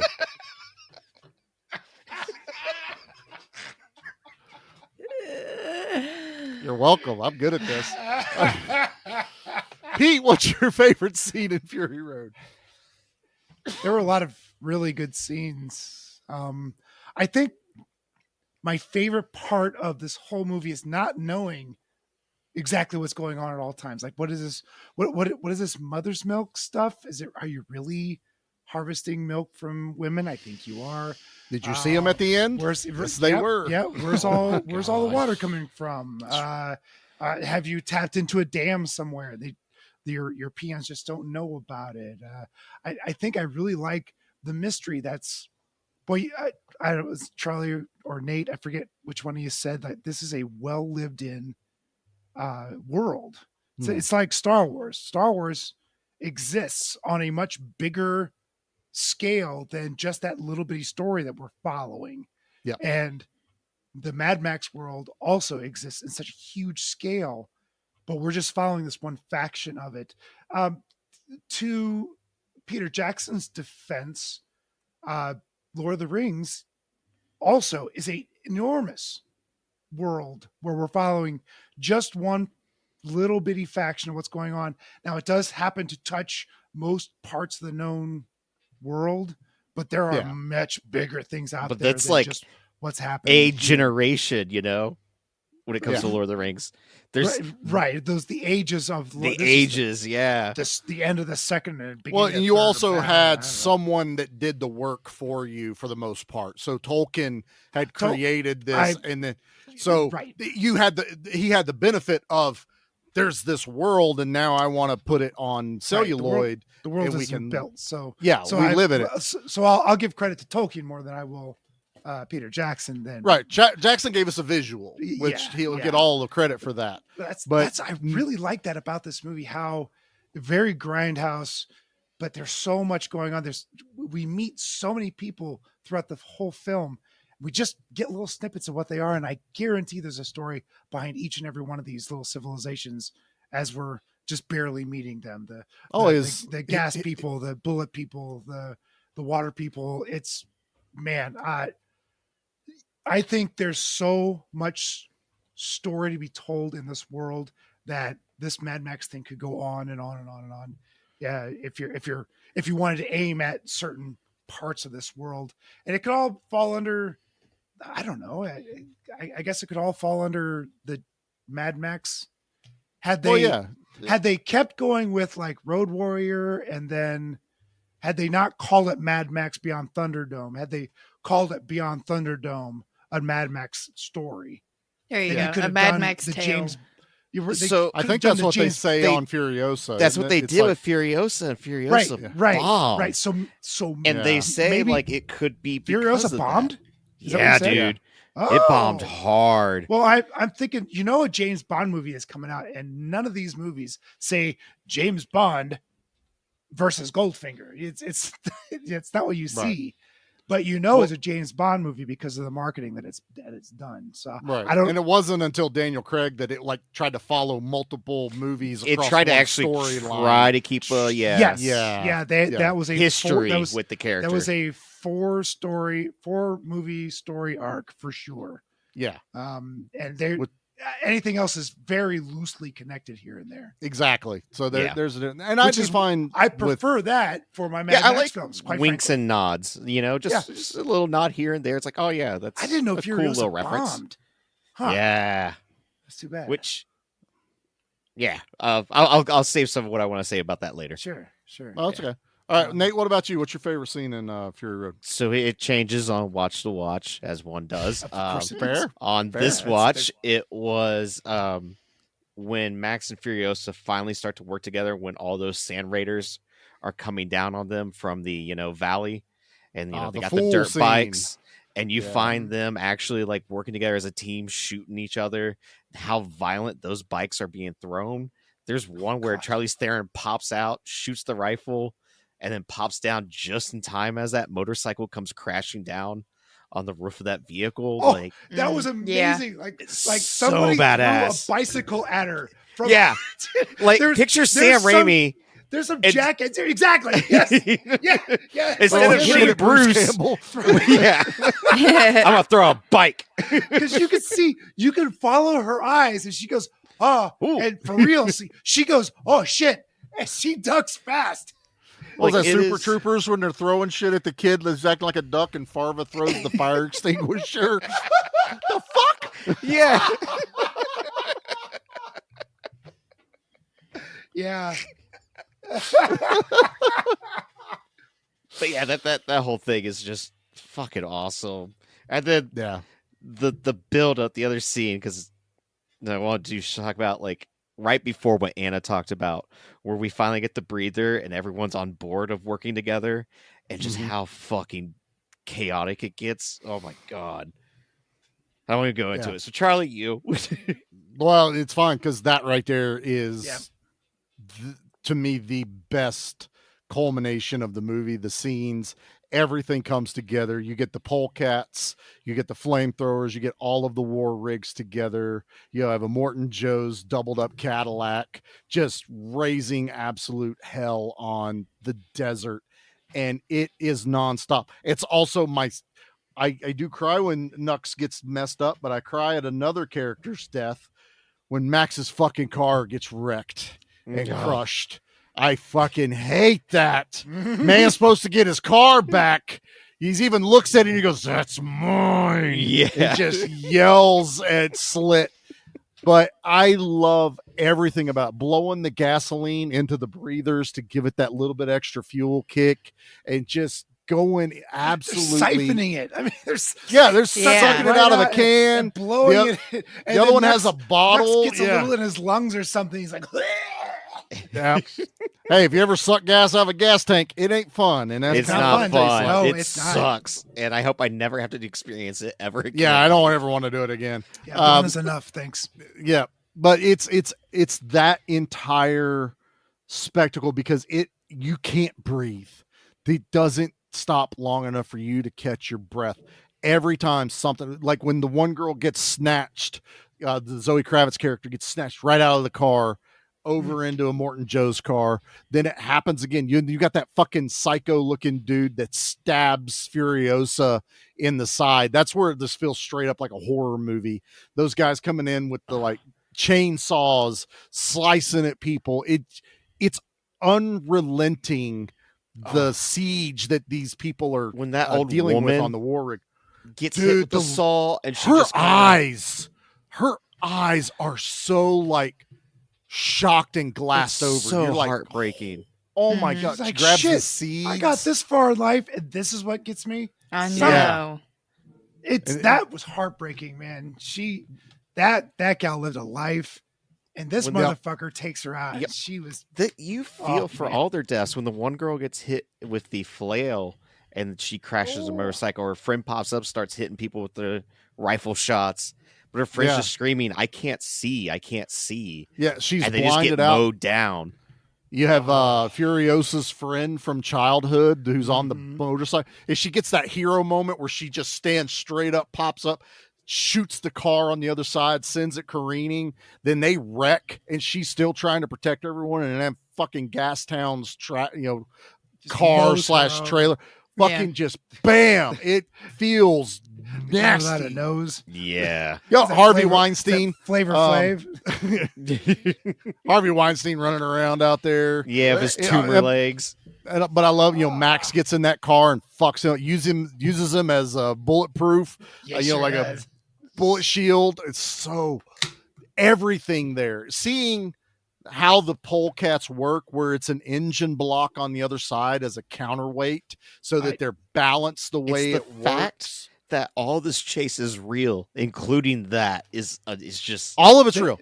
It's insane. I'm sure you saw the special features where they were practicing this. When you actually And see them, and it's just like, yeah, no, these fuckers No. are doing it. Now, when they're practicing it, they're strapped in. I think they're always strapped in. Yeah, there's always a safety harness. There are 'cause even times when Max they are cuts moving that one. Yeah, they're moving at speed where they're not strapped in because they will drop from that pole onto a truck, and it's insane. It is that those are the scenes that give me that wow for this movie. Like these are Jackie Chan level.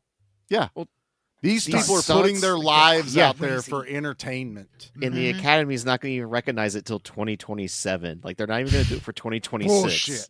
It's just like, Al Leon Bullshit. better get a lifetime Academy Award. yeah, Achievement he Award, deserves, yeah. Yeah, Lifetime Achievement Award. we just had Richard Norton over on the B Action where we did Equalizer 2000. He's one of the imperators in Immortan Joe's vehicles. He's got the black across his head and everything, but he's one of the stunt guys. So, he's also one of, an actor, but he's there during all this for the fight scenes and a lot of this other stuff. But you had circus performers doing a lot of this. Those guys that rode motorcycles inside the ball cages. Those are a lot of the guys. Fellas. Yeah. A lot of these guys were the ones on motorcycles. Professional motocross people. Yeah. I can just sit and watch the special features. One of my Blu-rays has the really long, multiple chapter making of, and I have sat there and watched. It's been a minute since I've watched it. I need to again. My dad came over one day and he's like, "What are you watching?" And I was like, "Fury Road making of," and he goes, "How long?" I told him how much. Restart, boy. Restart. Yeah, he's like, "I want to watch it right now." I'm like, "Well, pull up a chair. We're gonna sit here and watch it." And just, I will gladly rewind this for you, Father.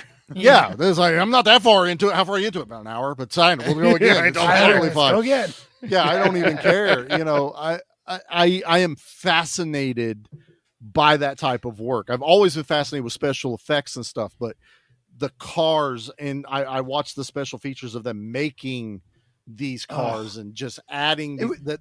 Immortan Joe's vehicle is just, oh my fuck! Why didn't I think of that? I want to take a Cadillac and put it here, but I have another Cadillac and I don't want it to go to waste. What do I do? I'm going to put it back here.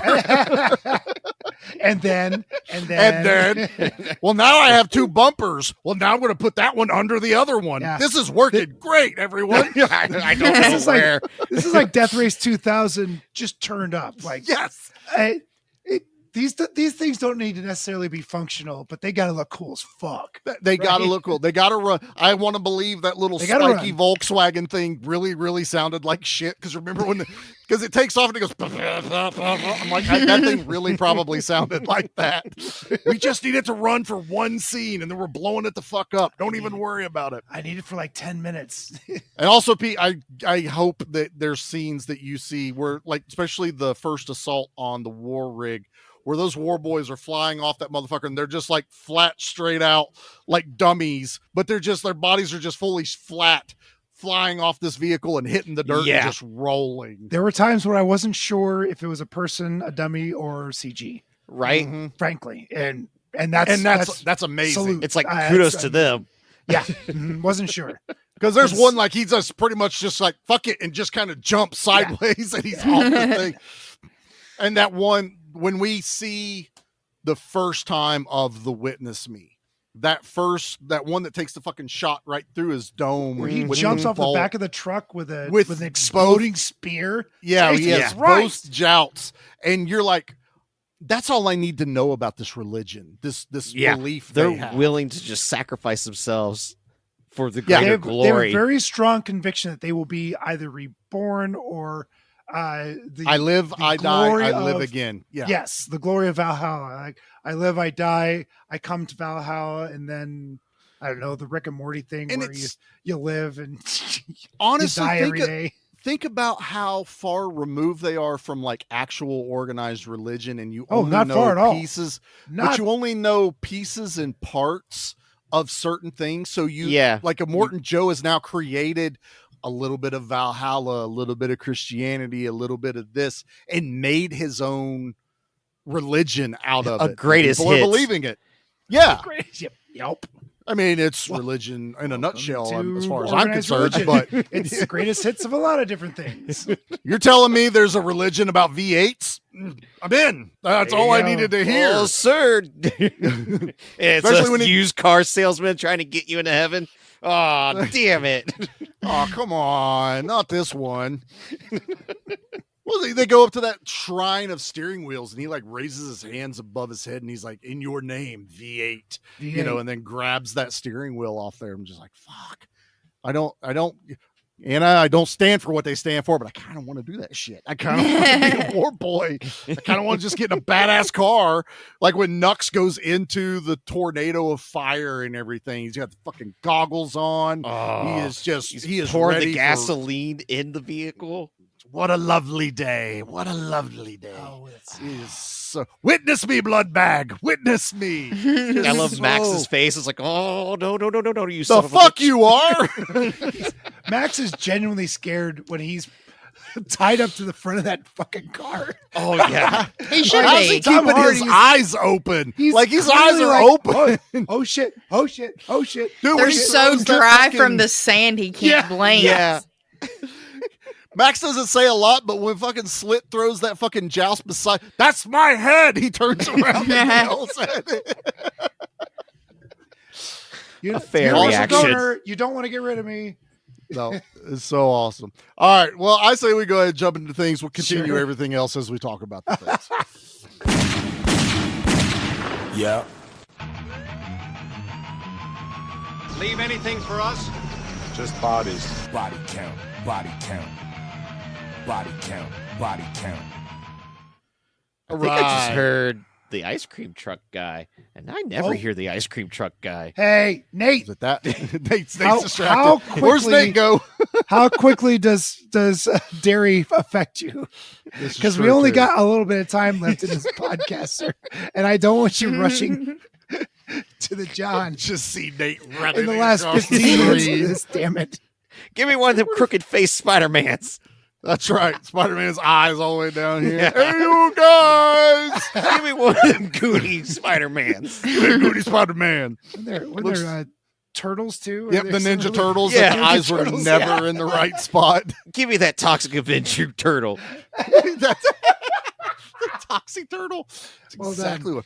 because they really Kaufman, are. you missed a market right there. No matter how badly they did, it would always looks like Toxie. Yeah.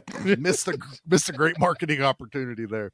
All right, body count for this week is 110. For Well, that the sounds apocalypse and not a lot of people. I mean, it's all pretty much all bad guys. A handful of good guys die. Yeah. but- Yeah, a whole bunch of women from the resort. The resort. Resort. Is that what You you know. know? They were kept in a vault. What kind of resorts do you go to, No, no, Pete? no, no, He no, goes no, to no. Resorts Not the Breed. wives. Not the wives. When Furiosa meets her people, Oh, the green almost place. all them women die. Yeah, There's a I good think chunk two of them live. die. I think. Is it 2? It might be. Yeah, I'm trying to remember. We've Yeah, no, it's fine. But anyway, it's 110, and I think it's like Max kills 31, Furiosa kills like 38, something like that, even just by themselves. So good kill count. We'll take it. It's the apocalypse. There's not a whole lot of people left. What's next? Let's pick our favorite one. Have you ever killed anyone? Yeah, but they were all bad. God, do I pick a favorite one? Shit. I don't know. Nate, let's start with you, brother. What is your favorite kill in Mad Max Fury Road? Well, you've already mentioned it. It's when Homeboy gets a bolt to the face and arm, and Knox is just telling him like, "Get up, get up, get up." Oh, yeah. And you, as an audience member, are like, "Oh man!" And then when he pops back up, and you see him spray whatever it is into his teeth, and then just yells, "Witness me!" and does that suicide dive bomb, it went, holy shit. So that's what we're in for. And that's only the beginning, because it was That just was at like, the very beginning. Yeah. Yeah. talk about a movie. It just goes, and oh yeah, you think that's that? Oh yeah, it just keeps on going. So yeah, you that ain't was seen nothing yet. We're not- Exactly. That was pretty cool. Wait till you see this. Yeah. yeah. I It's read just that iconic. everybody thought that was the whole just shiny and chrome, but they had said that the initial idea of it is it's a euphoric drug that they're also spraying with the chrome. from Dread. From the beginning, I thought for sure that was a so- drug that they were doing. Yeah, because it's gets you like you're not going to back out of what you're about to do once you're at that point. Mhm. You know, so it's Yeah, just so it's- plus it's you're a drug. dying anyway. But I do also like to picture, Nux is like, get up, and the guy's trying to turn into Hulk, and he's just shaking. Any minute now. All the other war boys are clapping, like, come on! And he just gets, run! And he rips his shirt off and jumps. So we'll throw a little bit of wrestling back into there again. So, all right, Anna, what's your favorite kill in Fury Road? When the big bad main guy dies. What's his name? Immortan Joe, Immortan when she Joe, rips yeah. his face back. Oh, Yeah. my God. That was pretty epic. That's a Funko I'm trying to find. They did a variant where Yeah, his where face his- mask is ripped out. I missed it by 10 minutes. I Damn. wanted it so bad. Mm. Pete, why are you muted again? You don't know. How long have I been muted? I've been talking this I whole don't know. time. I heard you earlier. Why did it even click on it? I don't know. Did I push a button? I have no I idea. don't know. Anna, leave this in. We're not even deleting this. It's You fine. know what, Damn it. Pete? Keep your hands up here at all times Yeah. right now. Where are your hands Yeah, doing right keep now? them up. Pete, what's your favorite kill? Boy. So I wasn't expecting this movie's, I don't want to say it's mean, but it's merciless. That's a good word. Yeah. It doesn't give a fuck about whoever you are. Mean is different. Merciless is like, it doesn't matter. You're all the same. You're all equal in my eye. And when the pregnant gal falls out of the truck, I was not ready for that. Not ready for it at all. Cause she fell out. She's holding it. I mean, she's crossing both her legs and holding it in. Cause they're just trying to get to a safe place where they can deliver this baby. And then chaos happens. She falls out of the truck and Morton Joe, I think, kills her. I mean, I think he runs over her. He tries Whips not the to, thing. Yeah. but I think he hits her. And then they put this poor gal where they said she started breathing again. hey, your wife just started breathing again. Get that She's baby out of her. lost. And like, what? And sure as shit, it was awful. It was awful. That kind of violence is what I expect from an apocalyptic film. Like it was rough.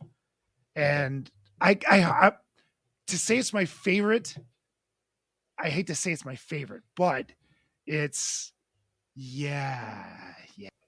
So Charlie, what about you, man? What's your favorite? Yeah, so my favorite kill is I'm gonna go with Rictus. He goes out pretty much just like King Kong does. You know, he's just this giant monster, rips the top of the engine block off, and God, stands there perfect. with it over his head, just yelling.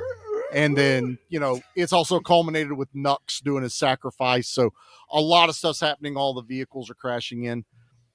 And it's not a death, but one of my favorite scenes that involve gunplay or anything is Furiosa taking that shot at the bullet farmer and hits the spotlight, and all that glass goes into his eyes. And then they're holding that flare in front of him, and he's like, hold the flare closer.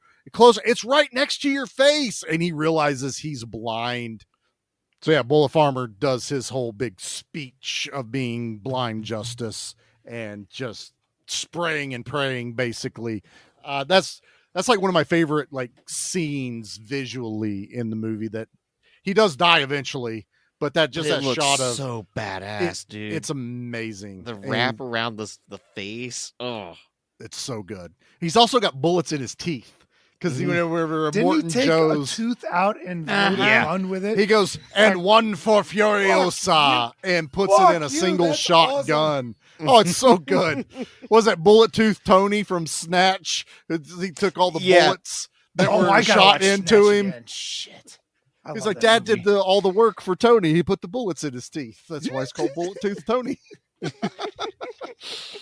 All right, well, that's our kills. So now we are going to rate this. It's still Al Leong, but it didn't feel right putting punches in here. So our drop is going to be...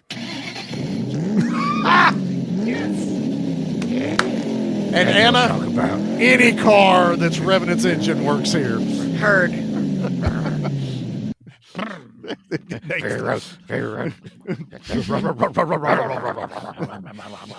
All right, Anna, let's start with you. What are you rating Fury Road? I'm giving it an 8 out of 10. Okay. It's fun, but it's not one that I can rewatch all the time. Like I said, I thoroughly enjoyed it, but I was exhausted by the end of it. It was I just have realized too much. Anna is like in Step Brothers, where why you sweating, Anna? I was watching Cops. That's why. literally. By the end of it, I was Mad like, Max. fuck. Watching Fury Road. Don't mind me. Cops doesn't come on till 5, so that was bullshit. Oops. All right, Pete, what are you ranking Fury Road? I had a couple problems with the movie. The ADR was bad. That really set me off a little bit.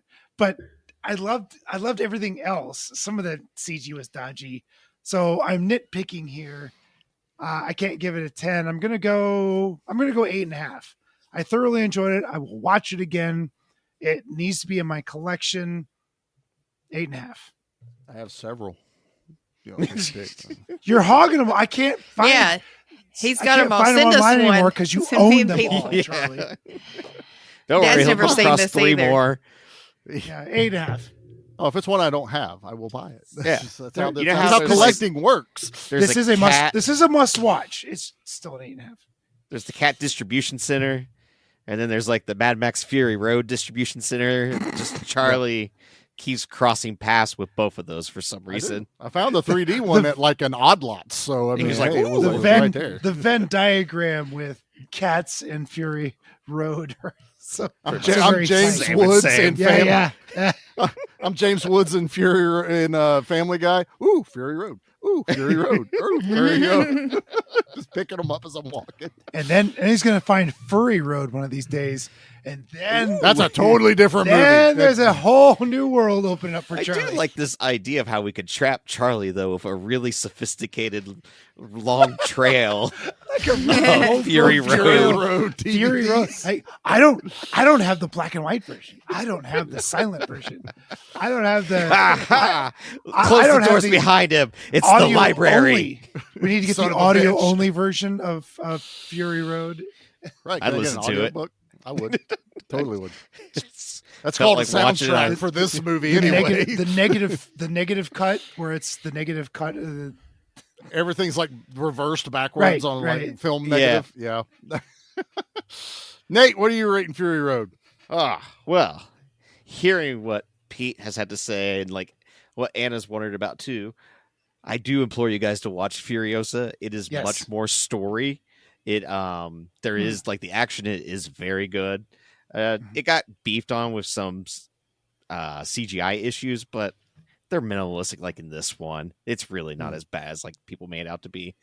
But it fills in a lot of these like because this is a 3-part story. He intended to tell this one, which is part 2. Furiosa's story is part 1, and then we were supposed to get the Wasteland as like the grand finale of a new trilogy.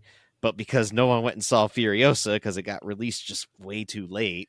So like if it would have got released right after Fury Road, like 2 years after, but Yeah. it doesn't take 2 years to make a Mad Max movie. It takes a decade. Like, so for me, that I just want to get that out of the way.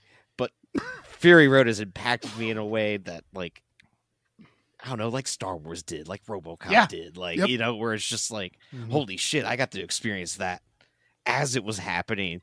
That hasn't happened yet. That's so cool. That's kind of how it was like with John Wick and like the Raid. It's like, oh man, I'm getting to like experience the stuff that people get to look back in 25 years and go, oh man, that's so cool. But experiencing it. So it's an easy 10 out of 10. That first Halloween when this came out, I dressed up as a war boy and I used the food coloring spray as silver, but it was the aerosol ones. So basically all I was doing was inhaling and huffing the entire night while drinking. Nate. Oh man, it was bad. It was a bad night. It was a great night. No. Bad morning. Ended up behind the Myers again, just rambling, trying to jump in the back of people's trucks. The word here is again. I know what I said. Which leads me to ask the question: when was the first time? You just don't want to ever like have that much aerosol. No, you don't. Charlie, Did we you're lose up. Charlie. What? I don't think there's any question about what I'm going to rate this movie.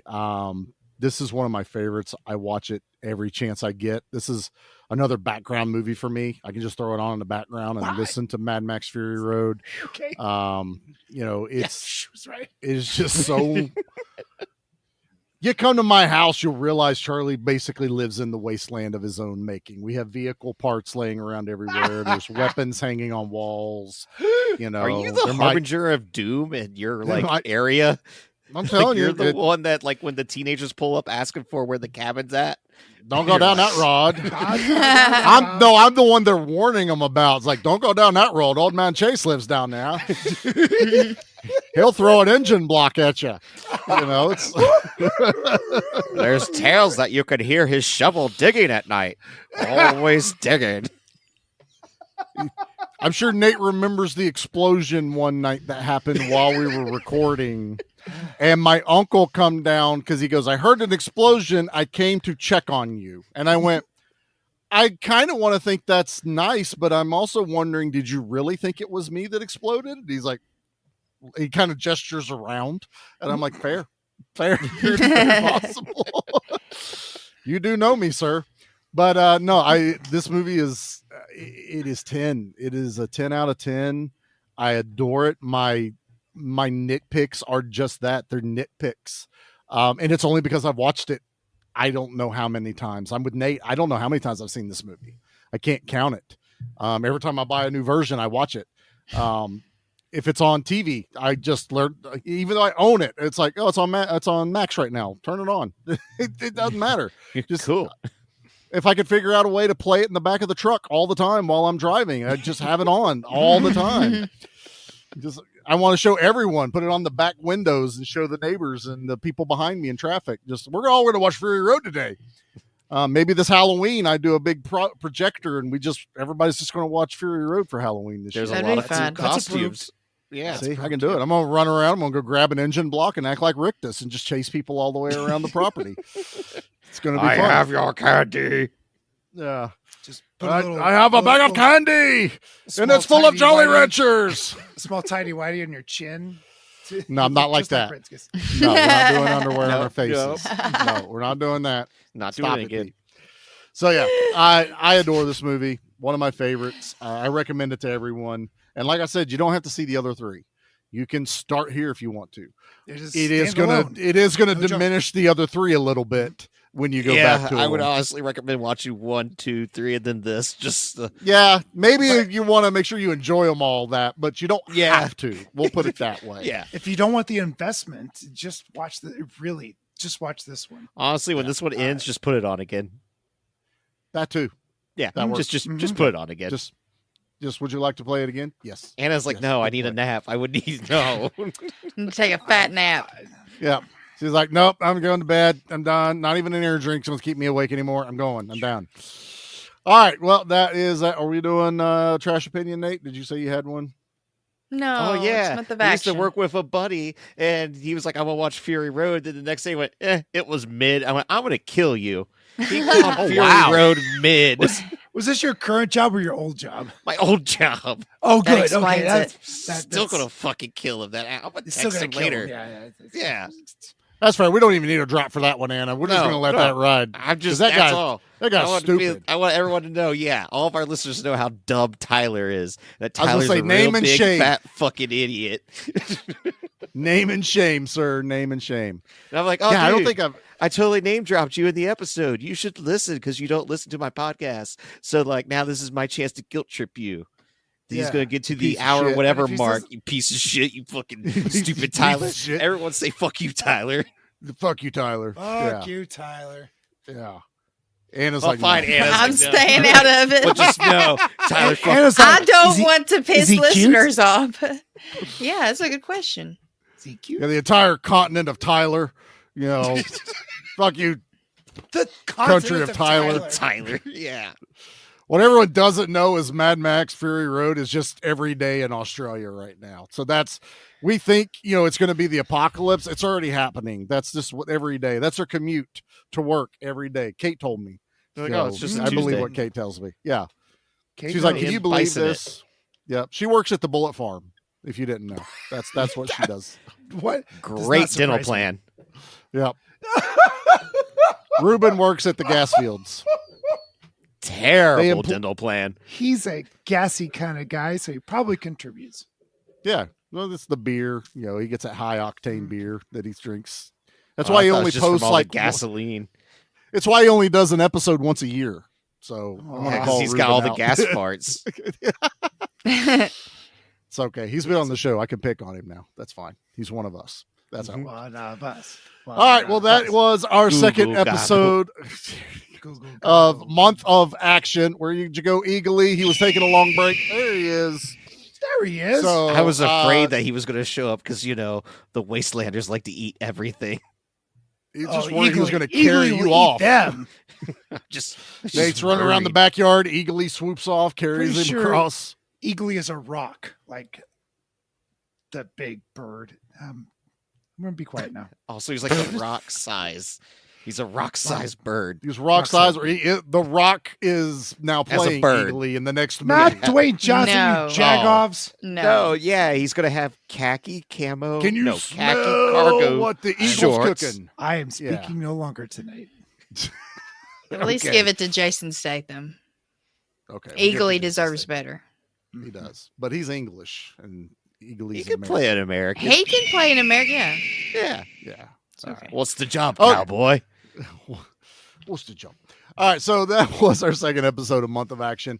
Next week is our third entry into the Month of Action, and this time we do get a little vintage. We do get a little gritty. We get a little dark. We're going to escape from New York. That's Yes. what we're doing next week. We got some Kurt Russell. Oh, it's on. Look, straight bangers this month, everybody. Straight bangers. But yeah, we've talked about this one too. It's time for us to cover it. I know we did Big Trouble in Little China as our 200th, but you know what? Escape from New York needed to be on our Month of Action. So it fits, it works. I'm happy. It's appropriate. So it's totally appropriate. And you can trust never me, have too much Kurt Russell. You can't. And I was I really considering gotta Escape from agree with LA. I'm just going to say, because it's Oh, very. thanks for going with New York. You went. You're saying mean- bangers all month. LA But- is not a banger. Month of Action's in the summertime. There's some surfing. Yeah. There's some beach going. Exactly. Some Peter Fonda. You know, it's Short there's shorts. Bruce Campbell. Yeah. I don't know what not to love about LA. Steve Buscemi. I think he drives a Cadillac. Yeah, he got the Campbell's in stars, LA. Maps of the Stars. Mhm. Yeah, it's good stuff. But no, we're doing an Escape from New York. That is next week. John Carpenter's 80s classic. Little gritty. I'm looking forward to it. And also make sure you are checking out everyone else that is participating in the Month of Action. You heard it all during the commercial. I won't read back through it again. But what, Pete? He's like, no, please. No, don't read through it again. I might have burped there a little bit. Sorry. Pete stroked for a minute. Don't. Throwing rictus on us over there. So sorry. So yeah, that's it for this week, and we will see you guys next week. Bye.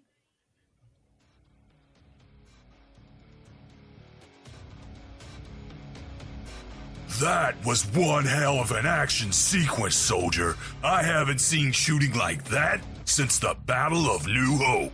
The Month of Action couldn't have done it without you. Mission accomplished.